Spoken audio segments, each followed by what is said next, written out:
Tere tulemast kuulama Pärnumaa podcasti 117. osa. Mina olen Regina Jaakson ja nagu ikka salvestame Pärnu hoobis. Täna on külas üks äge inimene, kellega ma olen raadioeetris teinud kunagi minu mäletamist mööda persoonisaate ka. Ja kellega juhtus täpselt nii, et me sattusime ühel mängul kokku ja ma kohe haarasin tal piltlikult öeldes nokatsist kinni, et ole hea, Uku, tule jutustama. Tere tulemast, Uku Kõrre. Tere. Me sattusime sinuga vaatama mängu, kus mängib sinu vend ja minu poeg. Ja üks asi on see, kui sa ise väljakul oled, eks ju, siis sa oled selle adrenaliini sees ja kogu selle krempli sees ja teine asi on see, kui sa vaatad kedagi lähedast mängimas. See on hoopis midagi muud. Mulle tundub vähemalt. Jaa, absoluutselt lihtsam on ise mängida väljakul, see on alati nii olnud, et jah, see isegi võib-olla lähedase jälgimine on veel sellest nagu spetsiaalsem, erilisem, aga ikkagi see pinge kuidagi nagu elab sinu sees teistmoodi kogu asja läbi, kui sa oled kõrvaltvaataja. Kui see kontrastiks, et sa oled ise väljaku peale, sa saad midagi sinna parata nende sündmuste käikudesse, et sellega saab täitsa nõus olla, jah, et pealt vaatajatel peab olema südametervis võib-olla isegi veel paremas korras kui mängijatel, sportlastel endil. Sest ma mõtlen, et need olukorrad, kui sa ju näed, et on viga tehtud või nagu pikali maas, tegelikult sa ju ei tea, kui tõsine olukord on või kui kerge olukord on. Sa juba muigad, ma tean, et jalgpallurite teete ikka väga palju sukest nagu teatrit ka, aga ikkagi sa ju päris lõpuni ei tea. Ja siis sa pead seal nagu mõtlema, et kuidas ta nüüd on. Ja, no selles mõttes minul on võib-olla natukene teistmoodi nägemus sellest, et ma usun, meie emal on võib-olla seda kindlasti keerulisem vaadata, aga enda pärast või venna pärast ma nagu ei muretse mingite kokkupõrgete pärast absoluutselt, et pigem tasuks võib-olla muretseda selle kokkupõrgatava objekti pärast, et meil seda sitkust jagub ja ma arvan, et nendest kollapsidest nagu võib kannatanu jääda teisele poole, et selles mõttes ma nagu vaatan ka alati venna mänge, et kui seal mingi kokkupõrge on, siis isegi kui ta haiget saab, ta tuleb kiirelt püsti ja minu endaga sama lugu, et ega seal nagu tihti peale midagi väga hullu pole, me oleme niimoodi kogu aeg hoovist saati juba lapsepõlves koos mänginud, et lähed alati julgelt olukorda ja keha tugevaks ja luudkondid valmis ja lihased sitkeks, et siis tegelikult on kõik korras, et see on tihti peale palju ohutum, kui sa lähed seal ennast tagasi hoidma ja siis üllatud. Emal peavad ikka närvid väga tugevad olema. Ma igal mängul näen teda. Sinu mängudel ta käis, nüüd Ako mängudel ta on vist igal mängul, kus ta vähekenegi saab tulla, isa ka mul tundub. Ja neil on ikka selles mõttes elu keeruliseks tehtud, et venna puhul tuleb käia mõlematel mängudel, et nii vapruse esinduse kui duubli mängudel mõlemal ja siis veel tuleb käia Nõmme Kalju mängudel ka, et nad on väga tublid, jah, et me oleme väga tänulikud selle üle, see on kindlasti tähendab palju, kui nad alati tribüünil on. Aga ma ei mäleta, kas me oleme rääkinud, et kuidas sa üldse jalgpalli juurde jõudsid? Ja võib-olla kui oleme siin see väga ammu, mul on juba ununenud see. Ja, ma arvan, et me oleme üle käinud, aga ma isegi ei tea, missuguste detailidega ma olen seda kirjeldanud. Ega seal mingit erilist lugu ei ole, et ma võin siin ära mainida siis, et 5-aastaselt alustasin. Sõitsime mööda Pärnu Maikooli Kunstimuru staadionist ja aasta oli 2005 minu meelest oli see sama aasta, kus varasemalt talvel jaanuaris vist oli olnud see suur uputus. Meie perega veel siin ei olnud, me olime üsna värskelt Islandilt tulnud alles, me elasime 2 aastat Islandil enne seda ja siis loomulikult värske lasteaed siin puha minu ja õe jaoks, nooremat venda veel siin ilmas ei olnud. Ja siis oli vaja lihtsalt otsida huviringe tegevusi ja ema aina küsis kuskil midagi, et mida tahad teha ja nii. Ja kuna me vist olime varasemalt vanaisaga kuskil Tartu Tamme staadionil, kuna vanaisa on Tartust pärit, ema siis ka kuskil seal Tartu vahel palli toksinud, siis võib-olla nagu sealt tal see küsimus tekkis, et kuule äkki tahad jalgpalli minna ja nii ma siis leidsin ennast Jüri Ivanovi treeningult Pärnu jalgpalliklubi jalgpallivõistkonnast ja esimene trenn küll tonksasin endale ise palliga vastu nina ja hakkasin kõvasti koduigatsust tundma ja tulid ka väiksed pisarad silma ja tahtsin kohe koju ära minna, aga ma mäletan, et nagu häguselt mäletan, et üsna ruttu nagu sattusin sinna trenni tagasi ja hakkas ikkagi meeldima nagu, et see oli selline esimene ehmatus, et see oli täitsa eksitav. Tegelikult mulle hakkas väga meeldima väga kiirelt. Ja siis Vaprusesse, kunas sa sinna jõudsid? Vaprusesse ma jõudsin siis 2016 vastu 2017, kui tegutses veel tegelikult Pärnu linnameeskond.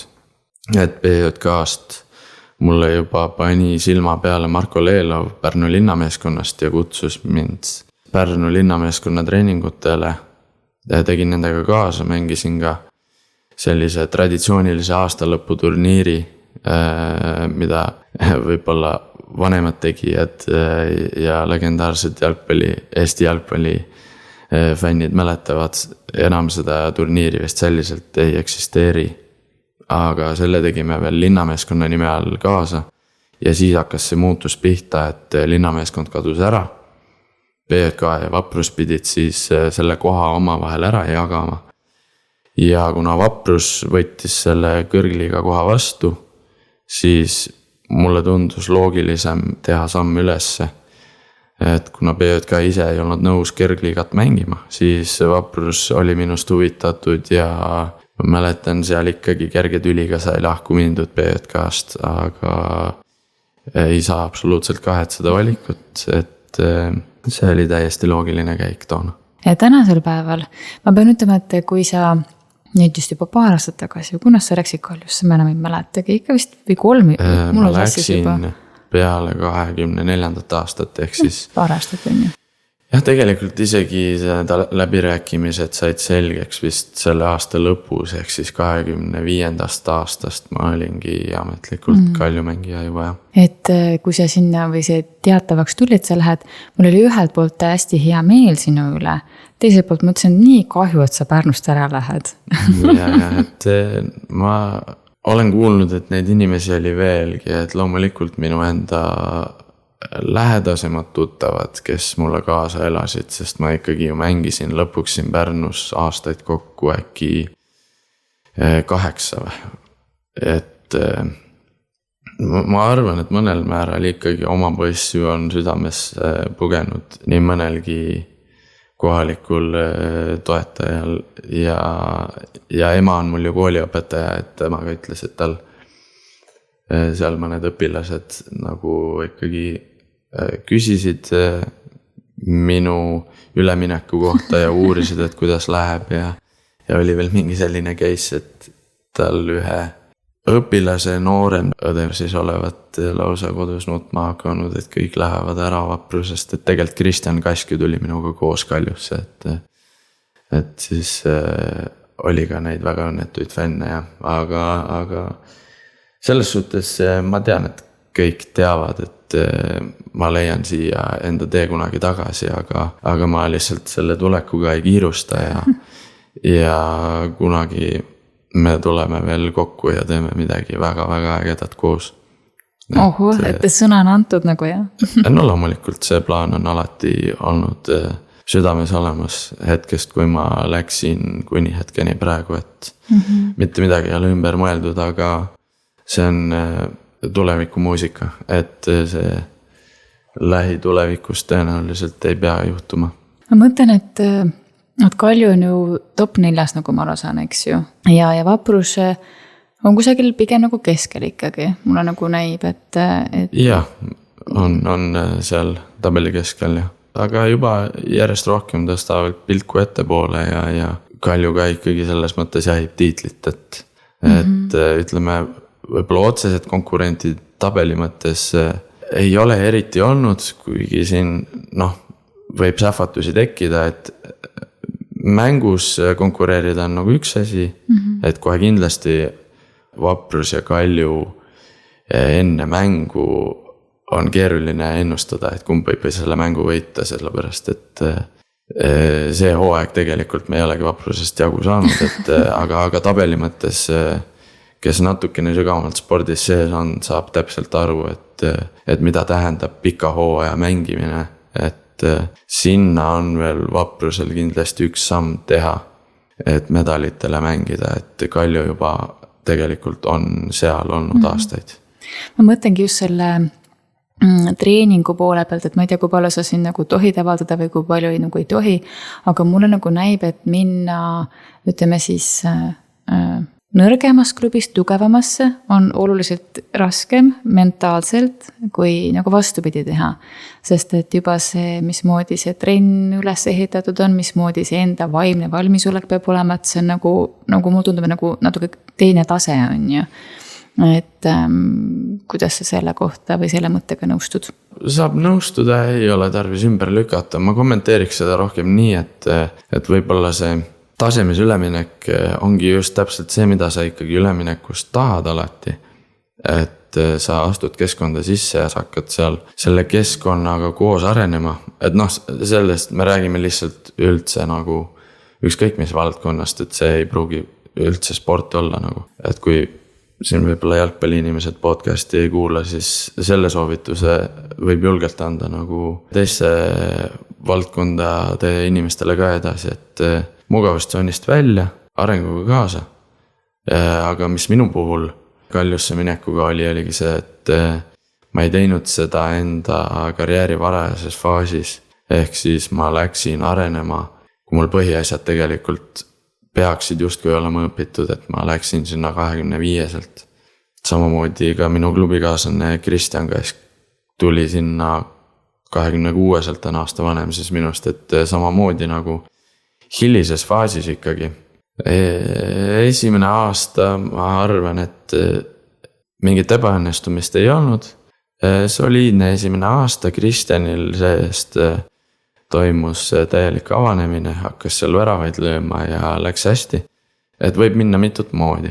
Ja ma arvan, et suures plaanis ikkagi on positiivne, kui see olukord paneb sind mentaalselt proovile. Et sa pead hakkama teistsuguse tempoga kaasas käima. Et see on väga tervitatav ja ma arvan, et ainult nii pidi sa saadki sammu edasi teha, et kindlasti võib-olla teistpidi, et kui sa tuled ülevalt alla, siis sa saad kindlasti suurema võimaluse särada. Kas sa ka selle ära kasutad, see on sinu enda teha, aga tihtipeale see niimoodi juhtub. Nagu näiteks, ma arvan, Tristan Pajo on väga hea näide Pärnu Vapruses, kui ta Florast tuli, et siin ta sai oma võimaluse särada ja ta on seda ideaalselt ära kasutanud ja nüüd ma arvan, et ta on ikka täielikult kodustatud mees ja kõik on uhked tema üle ja tema iseenda üle ka kindlasti. Kui sul oli esimene mäng Vapruse vastu, mis tunne niimoodi nagu minna on, just kui enda sõprade või enda tšombade või ma ei oska nagu öelda. ja, saan aru, mis sa küsid. See ongi niimoodi, et sellel on nagu keeruline üheselt vastates läheneda, sest et minu esimene mäng Vapruse vastu oli tegelikult hooaja eelne sõprusmäng hoopiski. Et seal justkui ei olnud midagi kaalul. Küll aga see ikkagi oli selline tuline andmine, et ma mäletan, seal juhtusid mingid punased kaardi, järsku äkki meie saime punase kaardi, et seal läksid ikkagi mõnel mängijal laubad kokku ja nii, et Vapruse ei tahtnud nagu mitte midagi kergelt seal ära anda, mis sest, et oli hooaja eelne sõprusmäng. Ma mäletan, me võitsime selle mängu ikkagi kokkuvõttes, ma ei hakka seisu ütlema, äkki valetan. Aga kohe selle sama hooaja kõige esimene mäng oli samuti Vaprusega. Et see oli ka selles mõttes eriline, aga ma ei tea, ma arvan, et ma olin selle nagu pinge nagu juba mitu kuud enne läbi mõelnud oma peas, kui see kalender juba välja tuli, nii et tol hetkel, kui juba mängule oli vaja tulla, siis muud veidrat ei olnud kui see, et et ma pean sõprade väravasse ründama, et seda ma mõtlengi, see on keeruline. see oli jah natuke teistmoodi, aga lõppude lõpuks sa kuidagi nagu hajud sinna mängu sisse ära, et lõpuks sul ikkagi nagu tuleb esile see, et sa oled jalgpalluris ja sa teed oma ülesannet, et sa liiga palju ei mõtle sellele mängu sees. Et ilmselt siis võib-olla jookseks protsessor kokku, kui sa hakkaks mängu ajal ka siukesele asjale mõtlema, aga suht julgelt võin väita, et jalgpallurid nagu mängu ajal sellisele asjale lisarõhku ei pane, et see enne mängu, peale mängu võib-olla. No ei saagi, selles mõttes sa pead olema rollis sees sellel hetkel on ju muidugi. See ei olegi eriti nagu isegi nii väga võimalik nagu. Sa pead jälgima, kus pall on, mitte kus sõber palliga on. No kui sa vaatad teiste mänge, kas või nagu vennamänge või mis iganes teiste mänge, mitte ei ole ise platsil, et kui palju sa siis neid olukordi nagu analüüsid, et okei, et mis siin nagu untsu läks? Kui ma olin nagu noorem, siis ma nagu lausa mängu ajal tahtsin midagi hõigata vennale seal, et kuidas peaks tegema ja nii ja ega absoluutselt vale, ärge palun tehke. Miks? Et ärge kommenteerige kõrvalt, et las noorem õde, vend või laps teeb ise oma vead läbi, et sa isegi tegelikult, kui sa teed endast selle rahu, et küll ta saab hakkama, siis sa saad aru, et need esimesed võistlused, esimesed mängud, need tegelikult ei ole absoluutselt nii olulised, et sa isegi võib-olla tahad, et ta teeks seal eksimusi. Et kui ta seal tegelikult juba oskab kõik õigesti teha, siis ta hiljem ei oska ebaõnnestumise läbi elada ja ta ei oska ka nendest õppida. Seega tegelikult seda on võib-olla imelik öelda, kes nõustub, võtab siit omaks, kes ei nõustu, las siis olla, eks ma olen ise samasugune olnud. Aga pigem laske rahulikult ise tegutseda ja vaadake, kuidas noorem õdevend või laps tegutseb ja kui ta tuleb ise nõu küsima, siis sa saad ju teda aidata. Siis sa näed, et ta tahab ise õppida, et ta ise tunneb huvi õppimisest, muidu sa võtad tal lihtsalt tuju ära, sest et sa teed talle liiga palju ettekirjutusi ja ta lõpuks nagu ei mõista isegi, et miks ta seda teeb, kelle jaoks ta seda teeb. Ta ei analüüsi ise lõpuks ta mängu, vaid ta nagu võtab seda, mis teised annavad, on ju. Et kui nii väga tahad analüüsida, siis analüüsi ennast ja ma seda teengi väga palju, et eks ma olen enda suhtes väga enesekriitiline ja selle järelduse võib igaüks ise teha, kui kriitiline ta enda suhtes olla tahab, et see saab olla nii kasuks kui ka kahjuks, et balansi võiks alati leida, aga et kui tahad analüüsida, analüüsi ise ennast. Vaata, mis ise valesti teed elus ja asjades ja tegemistes, et alusta ise endast, kui nii väga huvi pakub. Kui palju te väljakul olles üldse kuulete seda, mida väljaku ääres hõigatakse, et mul nagu poeg ütleb, et teinekord ei kuulegi üldse, ta on nagu nii mängus sees. Jaa, kõik ei kuulegi, aga kui seal ikka midagi väga värvikat hõigatakse, siis ma võin siis enda peale võtta ja öelda, et mina küll kuulen, et pigem arvan, et jalgpallurid natukene valetavad, kui nad ütlevad, et nad mitte midagi ei kuule, et ma olen nii tõsine mees, et mul on täitsa tunnel ees ja ma lähen lihtsalt valguse poole, et ärge tehke nalja nagu, et selles mõttes vahepeal tuleb sealt kõrvalt ikka päris leidlikku sellist luulet, et see jõuab sulle kõrvu, aga see ei tähenda, et ta peab sulle kahe kõrva vahele jääma, et see lähebki ühest kõrvast sisse, teisest välja ja see ei ole tingimata halb, kui sa seda kuuled, et publik on ju vajalik sportmängudes ja ei tasu olla täiesti tuim või kuivik selle suhtes, et inimesele meeldib, kui sportlane teeb ka rahvale või vähemalt tunnetab, et see rahvas on olemas. Et siis vahepeal, kui kuuled midagi põnevat, nagu näiteks Kaljuga oleme 3 korda nüüdseks Iiri saarel mängimas käinud. Seal on päris äge kuulata, mida need fännid sinust tegelikult arvavad, et see toob tegelikult naeratuse näole ja siis sa saad nagu aru, et kuidas tegelikult seda jalgpalli mängida on, et siin Eestis seda ettekujutust ikkagi ei teki. Siin, ma ei tea, keskmiselt 300 inimese ees mängides, see on ikka teine.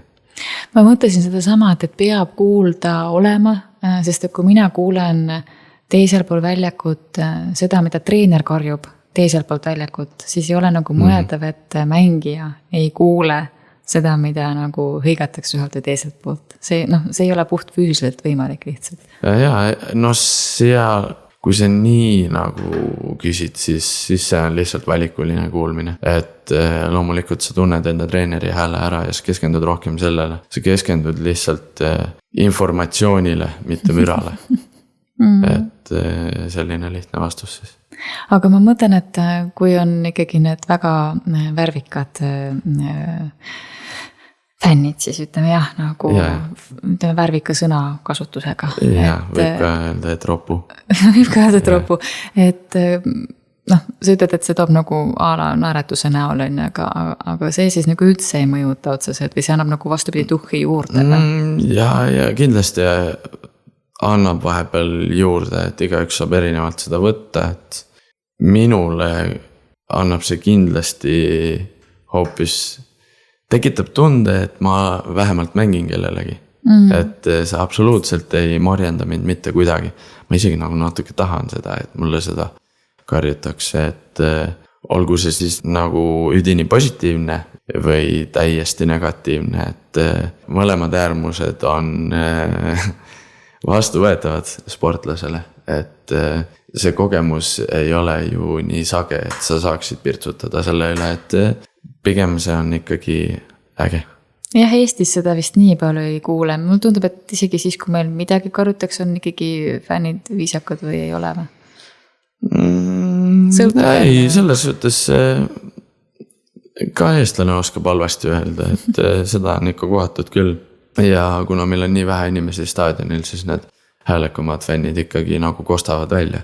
Aga jah, et ta ei ole ikkagi võrreldav sellega, mis toimub meil siit Eestis väljas, et kui sa seda koged, siis sa tunned ennast jalgpallur, sa hakkad mängima nagu jalgpallur ja siis sa saad aru, et sellepärast seda asja teedki, et seda, kes mängib jalgpalli tipptasemel või ta tahab jõuda tipptasemele, see tunneb siit jutust väga hästi ära, et mis ma tahan öelda ja kes nagu täpselt ei saagi aru, millest ma räägin, siis seda ongi nagu keeruline tutvustada. Et sa kas oled või ei ole enda hingelt see, kuhu sa nagu pürgida tahad nii-öelda. Aga kujutan ette, et jalgpall võib olla mentaalselt päris keeruline, et ei ole selline ainult füüsiline ettevalmistus, eks ju, vaid see on ka mentaalselt kohati võib olla päris keeruline. Kuidas sina ennast vaimselt vormis hoiad? Jah, et see on selline jäämägi jah, tegelikult, et kui ma kunagi arvasin, et noorena arvasin, et vaimne sooritus on ka oluline ja see veesulpiv jäämägi, mille pealmine osa on siis vaimne pool ja alumine on siis füüsiline pool, me teame, et alumine on kõvasti suurem, see on see nähtamatu osa, siis nüüd täiskasvanu eas ma olen aru saanud, et see on tegelikult vastupidi. Isegi nii füüsiliselt nõudval spordialal, kui seda on jalgpall, see on ikkagi vastupidi. Lihtsalt selles konkurentsis, kus nagu niikuinii kõikide füüsilise näitajad on juba nii lähestikku, tuleb esile see vaimne nagu tugevus. Et see tegelikult on vastupidi jah, et suurem osa mängib ikkagi vaimne tugevus ära. Kuidas sina ennast treenid? Ma mõtlen siis nagu seda vaimse tugevuse poolt nii-öelda. Tegelikult ma ütlen kohe ära, et ma võiks olla mentaalselt palju tugevam sportlane tegelikult. Et kui ma oleks tugevam, ma oleks ka kindlasti juba kaugemale läbi löönud, et ma olen ka ikkagi inimene.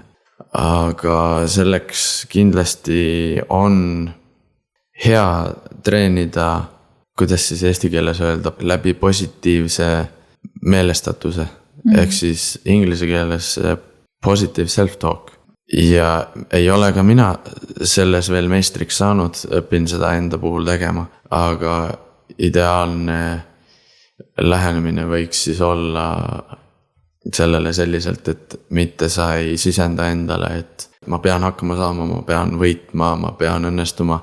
Ja mitte isegi, et ma õnnestun, ma saan hakkama, ma võidan.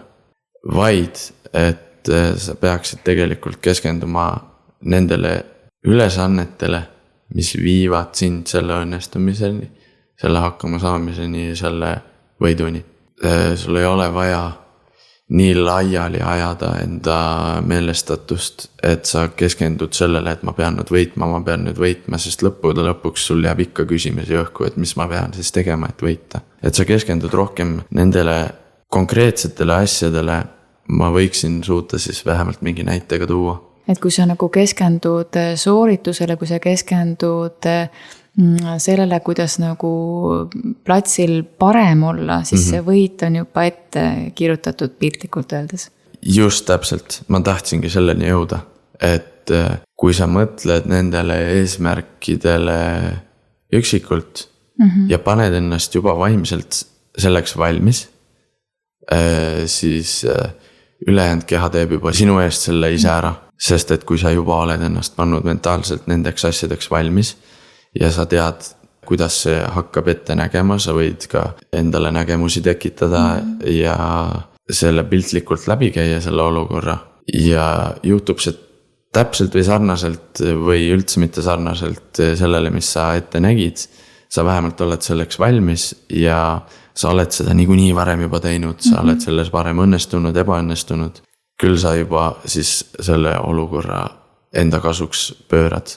Kui sa selleks täielikult valmis oled ja kui sa selle enda kasuks pöörad, siis lihtne loogiline järeldus on see, et see võit ka saabub, et no ütleme niimoodi, et kuidas siis öelda, võtame näiteks, et lähed, ma ei tea, 5 kilomeetrit jooksma. Sa ei keskendu sellele, et ma pean, et ma ei tohi Toomasele kaotada, et ma pean kindlasti Toomast võitma, siis Toomasel võib olla hea päev, parem hommikusöök kui sul. Ma ei tea, võib-olla sul on kõhugaasid, võib-olla tuul puhub just Toomasel selja tagant tol hetkel, kui vahet ei ole, et kui sa jääd kramplikult võitu kinni, siis sul võib nii palju takistusi tulla selle 5 kilomeetri jooksul, et võib-olla Toomas paneb tuhinaga minema ja sa ei näegi teda enne finishit. Et selles mõttes kindlasti kasulikum oleks keskenduda sellele, et ma teen stardi endale sobilikult. Ma alustan nii, nagu ma olen harjunud. Ma kestan pool maad ära nii, kuidas mulle hea tundub. Ma ei lähe Toomasega kaasa. Ma ei allu tema provokatsioonidele, tempo provokatsioonidele näiteks. Ma jään enda jooksule kindlaks. Ma tean, et võib-olla minu 4 kilomeeter on väga tugev, sest see lõik mulle väga meeldib. Seal tulevad mingid tõusud, langused, äkki ma olen maastiku jooksus hea. Näide lihtsalt. Ma keskendun sellele ja siis vaatame 4. kilomeetril, et kus ma olen, sest väga lihtne on panna juurde, kui sa tunned, et sul on power sees sellel viimasel kilomeetril ja siis sa keskendudki nendele üksikasjadele, et olgu siis Toomas sinu ees, keda on väga ahvatlev siis lõpus rünnata või olgu ta siis sinust meeter tagapool või kilomeeter tagapool, et kui sa niimoodi samm-sammult lähed, küll sa ei ära suudad kesta. No see oli lihtsalt selline lihtne metafoor, mille ma suutsin praegu tuua, sest inimesed oskavad ju iseenda jaoks selle seose luua, et selle lihtsa jooksu näitega. Ja see küsimata jätta on natuke nurin, miks Toomas? Kes on Toomas? Alguses mõtlesin, et äkki võiks Madise võtta. Aga siis tuli Toomas. Ja kui Toomas ei oleks tulnud, oleks ilmselt Peeter tulnud, sest et head sellised Eesti nimed.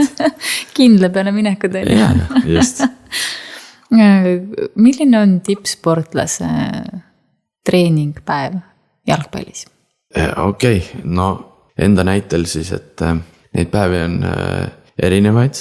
Neid on madalama koormusega päevi, kus meil on vaid 1 pallitreening päevas. Sellepärast, et treeningtsükkel on vaja hoida selline, et sa teed ka vahepeal jõudu lisaks, aga seda ei ole vaja hooaja sees iga päev teha.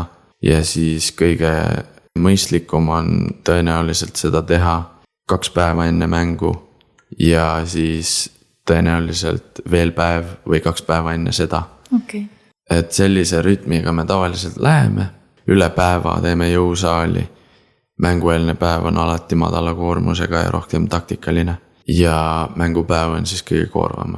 Treeningpäev algab samamoodi ja kõik on sama kuni pallitrenni lõpuni, aga ma siis käin ette selle nagu topeltreeningu päeva, et ma ärkan ülesse.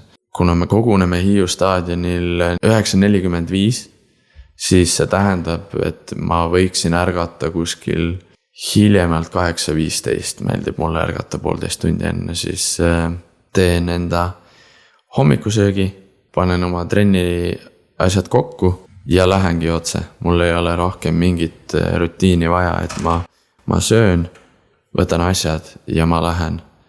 Ja olenevalt ilmast ja vajadusest ma lähen siis kas ratta ja rongiga, kuna ma elan laagris, siis laagrinumma ühendus on rongiga väga mugav. Või kuna ma räägin praegusest topeltreeningu päevast, siis ma lähen autoga, kuna meil jõusaal on eemal meie staadionist. Jõuame kohale, siis meil on tund-veerand pallitrenni alguseni. Meil on seal treeningkompleksis siis olemas kohvimasinad, erinevad mängijad tulevad, siis teevad oma kohvi seal, ei pea kodus tegema. Lihtsalt räägitakse juttu omavahel, tehakse aktivatsioonid ära, siis erinev mobiilne liikumine, nii-öelda võimlemine nagu siis, et sa tegeled iseendaga, et enda keha lahti võimelda siis nii-öelda enne seda, kui me hakkame pallitrennis üldse soojendust tegema. Okay. Et siis inglise keeles selline moodne sõna nagu pre-activation. Ja pallitrenn on siis orienteeruvalt 1.5 tundi, vahepeal ka lihtsalt üle tunni natuke, kui see on intensiivsem koormus. Tihtipeale ta ka topeltreeningu päeval on intensiivsem pallitrenningu päev, siis meil on väike vahe, et liikuda jõusaali, see on siis Haabersti linnaosas Arigato jõusaal.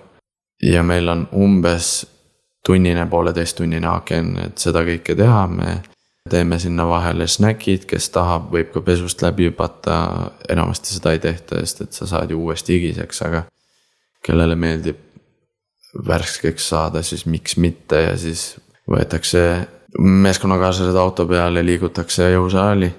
Jõusaalis teeme oma tavapärase jõutreeningu ära. Tihtipeale me teeme selliselt, et esimese jõutrenni teeme valdavalt alakehale. Teise jõutreeningu siis 2 päeva enne mängupäeva teeme rohkem kergema raskusega alakehale ja plahvatuslikumad liikumised pluss ülakeha jõud, et säiliks värskus mängupäevaks. Ja mängupäeval siis tavaliselt, kui on õhtune mäng, siis ärkan ülesse, söön hommikust, teen mingi hommiku võimlemise. Ilmselt teen kiire powernapi, uinaku siis. Peale ärkamist teen teise söögi korra, panen asjad kokku, liigun staadionile. Staadionil on veel snäkid enne mängu, sarnane rutiin. Meil on võistkonna koosolek, teeme jälle selle aktivatsiooni, paneme ennast valmis soojenduseks, läheme teeme 3/4 tundi soojendust, saame pulsi ülesse, tuleme tagasi sisse, paneme vormid peale, oleme valmis välja jalutama ja hakkab mäng pihta. Kas jalgpall jätkuvalt pakub sulle sükest nagu võbelust või närvikõti, et kui on see mängupäev, et siis see on süke nagu midagi väga erilist? Ja alati on see mingi selline hea võbelus sees, et vähesemal või rohkemal määral, aga alati on olemas. Sest mul tundub, et kui sa oled midagi juba nii kaua teinud on, ja siis siin saab olla 2 varianti. Et kas see variant, et ta jätkuvalt on täiega nagu kirg on ja? Või siis see, et teeme siis, kuna justkui nagu peab on ja?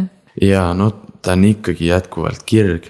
Kirge ju kirjeldabki see, et sa teed seda asja südamega. See tähendab seda, et kui sul on raske päev ja sa teed seda pealt näha just kui ainult sellepärast, et peab. Aga et sa suudadki selle ikkagi ära teha. Sellepärast, et see on sinu kirg. Et meil kõigil tuleb raskeid päevi ette ja siis see näebki selliselt välja. Aga see on väga harv juhus, enamasti sa ikkagi lähed sellele väljakutsele naudinguga vastu. Ja selles mõttes see võbelus on hea nagu eestikeelne sõna, et ta ei ole pinge.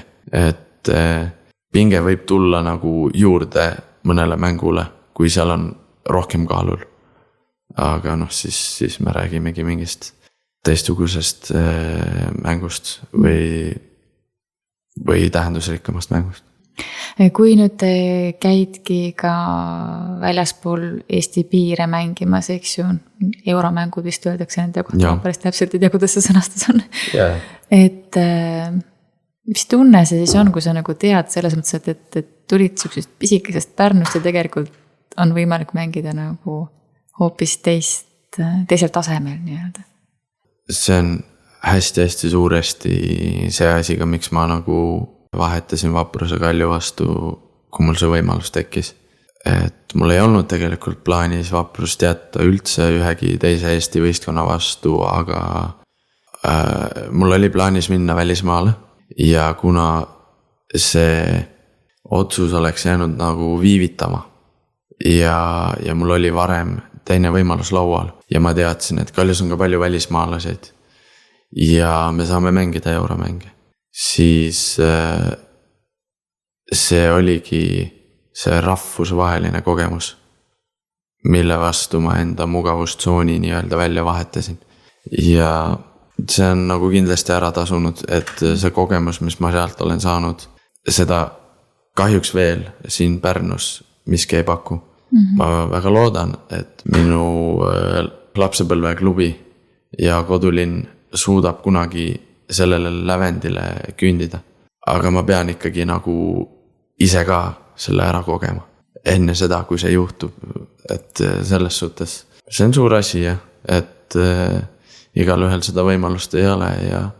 Ja need on alati olnud väga lahedad käimised, et kindlasti ka omajagu kurnavad, aga sa tead alles siis, kui sa selle läbi teed. Nii äge, et sa juba mu küsimusele vastasid, et ma tahtsingi uurida, et kas nüüd, kui sa tagasi vaadad, kas oli nagu hea otsus, aga sa juba vastasid enda vastusega ära, et nagu üliäge kogemus, et tasuks kindlasti sellest võimalusest kinni haarata, kui see nagu tuleb noormängijale nii-öelda. Jah, absoluutselt. Kuidas sa näed, kas sa jätkuvalt soovid ka kuidagi nagu välismaale veel päris klubisse minna või kui pikalt üldse ette mõeldakse jalgpallis? Ikka. Mul on see soov alles.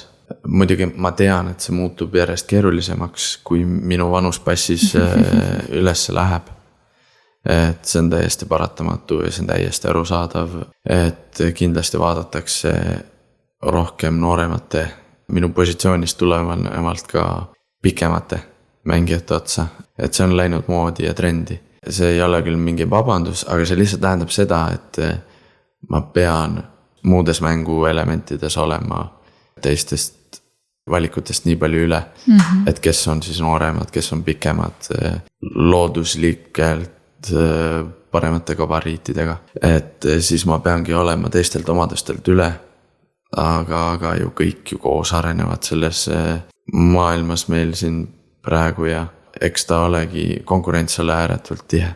Et selleks, et ma välismaale pääseksin, peab väga palju õnnestumisi ja ka jalgpalli väliseid tegureid kokku langema. Et ja seal on isegi väga palju asju, seal on väga palju olmeelulisi tegureid, mida tuleb arvestada üleminekul. Eriti minu vanuses, et kui mul tegelikult on ju taga kuklas kõik mõtted, et mida elukaaslane teeb, et ma temal laseks ka karjääri teha, et me saaks lasta endal mõne aasta jooksul ka võib-olla pere luua, et peame kõik need võimalused ellu jätma. Et siis kui need asjad sinna nagu kõrvutada, siis sa saad aru, et see ei tulenegi ainult jalgpallist see otsus. Kuigi peab mainima, et senimaani mul ei ole ka olnud mingit sellist kindlat pakkumist laual. Et muidu ma oleks ammu juba kuskil piiri taga ka. Et nüüd tuleb see valik palju kalkuleeritumalt ära teha ja kusjuures selliseks käiguks mul ongi juba 4 aastat abiks nõuandjad, Saksa agendid, kes leidsid minu ise ja jäime suhtlema. ja selline huvitav kokkusattumus sellega on, et kuna siin Huubis saab ju erinevaid mingeid lauamänge ja kaardimänge ka mängida, siis ma mäletan, me olimegi just 2 oma parima sõbraga, kellest siis üks praegu elab ka Tallinnas ja teine Tartus, et kõik oleme nagu Pärnust eemaldunud, aga see oli veel see aeg, kui me olime. Elasime kõik veel siin Pärnus ja mängisime siin kõrvalruumis kaardimängu ja mul oli vaja korraks tulla agendiga kõnet tegema. Just siia samasse ruumi, sest see oli ainuke tühi ruum ja see sama siin, kus me salvestame praegu podcasti, nii äge. Et siis ma veetsin nagu esimest korda siin ja nüüd ma olen siis teist korda siin. Et tuleb varsti kõne agendilt või? ja nüüd võt see läks tore kokkusattumise. Nüüd ma hakkan sinna telefoni poole vaatama. Ja, no ma kutsun see tagasi mikrofoni ette poole hullu.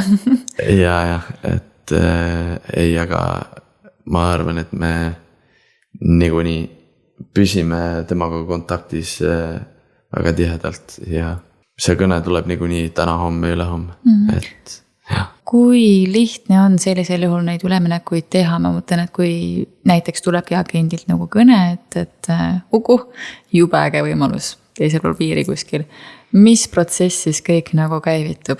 Kui tuleb selline pakkumine, siis võime teha küll uue podcasti. Ja ma räägin täpselt, mis tunded siis valdavad. Aga tema poolt ei ole sellist pakkumist tulnud, kõik on olnud sellised, et mingi huvi on, aga et kas siis ala ei ole midagi kindlat või on midagi sellist, et see piirkond, me ei soosi seda piirkonda, et ei soovita sinna minna ja nii edasi. Et kui aga kallilt tuli see pakkumine, siis oli küll nagu, liblikad olid kõhus, et see tavalised liblikad. Kui mina läksin kontorisse rääkima, tingimusi arutama, siis sarnane tunne nagu läheksid, esimesele teidile. Väga sarnane tunne, vähemalt minu puhul. Öeldakse, et jalgas läbilöömiseks peab nagu ülbust olema päris palju. Ma ei tunne sind vaata nii palju, selles mõttes, et me oleme sinuga paar korda vesternud raadiointervjuus on ju, või nagu intervjuus, paar korda tänaval on ju, aga sa ei jäta mulle ülbed muljet. Et ma ei tea, kas see siis peab paika või ei pea paika?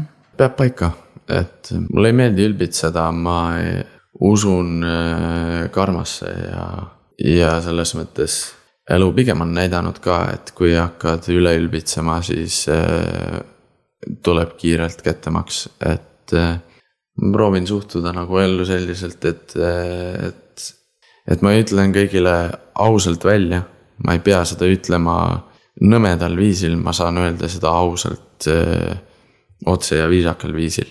Ütlen inimesele otse, mida ma temast arvan, kui ma ei julge seda öelda, võib-olla või arvan, et see ei ole tark tegu seda kõva häälega välja öelda, siis ma lihtsalt jätan ütlemata või ma ei valeta. Lihtsalt ei hakka tõtt rääkima. Ja samamoodi inimesest ma ei hooli ka väga taga rääkida, vaid ma proovin alati nagu suhtuda selliselt, nagu see inimene oleks nagu samas ruumis minuga. Loomulikult me kõik nagu räägime kellegi selja taga ka midagi rohkem, kui me räägiks temale otse neljasilma all, aga tasuks võib-olla suhtuda selliselt, et kui sa temaga ikkagi nagu oma vahele satud, et sa julgeks talle ise ka need nagu asjad välja käia, kui nagu tõsiselt on vaja. Et see siis nagu araks ei lööks, et muidu ei ole ju mõtet üldse nagu teisi taga kiruda. Tühja vahtu. Ja, tühja vahtu, eks ta, et aga küsimus oli ju tegelikult selles, et kas ülbus tuleb kasuks ja võin öelda, et tuleb küll. Et peab vahepeal olema ka ülbe. Ja nendes olukordades, kus ma väljakul pean olema, et kui ma olen olnud ülbe väga harva, on kahjuks tulnud. Väga tihti tuleb kasuks. Aga siis võiks ikkagi meelde jätta, et see on osa mängust ja peale lõpuvilet sa oled ikkagi spordimehelik oma vastastega. Et ka minu puhul on läinud mõlemat pidi, et on olnud halvemaid ja paremaid hetki, aga lühidalt kokkuvõttes siis tuleb kasuks parajalt ülbe olemine, aga võiksid peale mängu jääda inimeseks. Kui palju sa endale teadvustad, et sa oled ikkagi päris paljudele noortele ka eeskujuks, et kes ka nagu jalkateed alustavad, et kui palju sa seda nagu endast nagu teada kuklas kannad nii-öelda? Väga palju, et ma olen oma karjääri jooksul juba piisavalt palju sattunud sellesse rolli, kus ma pean olema eeskujuks ja ka nendesse olukordadesse, kus mul on võimalus olla ja ma lihtsalt tahan olla eeskujuks. Ja siis tulebki lihtsalt järgida nagu inimlikke põhimõtteid ja olla siis noorematele nii-öelda peegliks.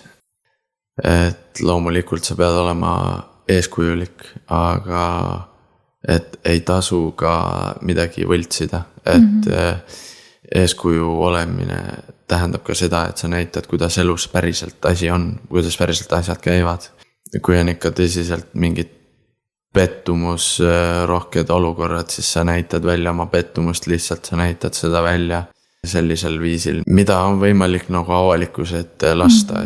Et sa pead olema eeskuju, aga sa võid ikkagi välja näidata, kuidas päriselt elus asjad käivad. Et ei tasu nagu maalida mingit olematut illusiooni ja lasta siis hakata lastel nuputama, kuidas nagu päriselt on ja olema peaks.